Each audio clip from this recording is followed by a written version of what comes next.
के ऊपर जो है वो एक्सपोर्ट है उसके ऊपर पड़ोसी मुल्क की जानिब से काफ़ी चीपर रेट के ऊपर दे दी गई है इंटरनेशनल मार्केट में।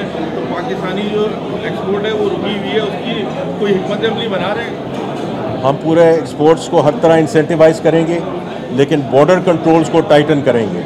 ये पहली दफ़ा हुआ है कि शुगर यहाँ से एक्सपोर्ट हुई है टू अफगानिस्तान, स्मगल नहीं हुई।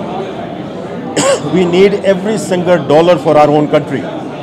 तो इसलिए बॉर्डर कंट्रोल्स भी करेंगे और जो यहाँ इंसेंटिवाइज करना है वो ज़रूर करेंगे, बट इसके लिए इंडस्ट्री को अपनी प्रोडक्टिविटी बढ़ानी पड़ेगी, अपनी इंटरनेशनल कम्पिटिटिवनेस बढ़ानी पड़ेगी, ताकि हम जाके इंटरनेशनल मार्केट में कम्पीट कर सकें। जो प्रोडक्ट्स हैं उनकी तिजारत के ऊपर जो है वो एक्सपोर्ट है उसके ऊपर पड़ोसी मुल्क की जानिब से काफ़ी चीपर रेट के ऊपर दे दी गई है इंटरनेशनल मार्केट में। तो पाकिस्तानी जो एक्सपोर्ट है वो रुकी हुई है, उसकी कोई हिकमत अमली बना रहे हैं। हम पूरे एक्सपोर्ट्स को हर तरह इंसेंटिवाइज करेंगे, लेकिन बॉर्डर कंट्रोल्स को टाइटन करेंगे।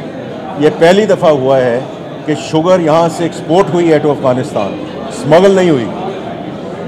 We need every single dollar for our own country. तो इसलिए बॉर्डर कंट्रोल्स भी करेंगे और जो यहाँ इंसेंटिवाइज करना है वो ज़रूर करेंगे, बट इसके लिए इंडस्ट्री को अपनी प्रोडक्टिविटी बढ़ानी पड़ेगी, अपनी इंटरनेशनल कम्पिटिटिवनेस बढ़ानी पड़ेगी, ताकि हम जाके इंटरनेशनल मार्केट में कम्पीट कर सकें।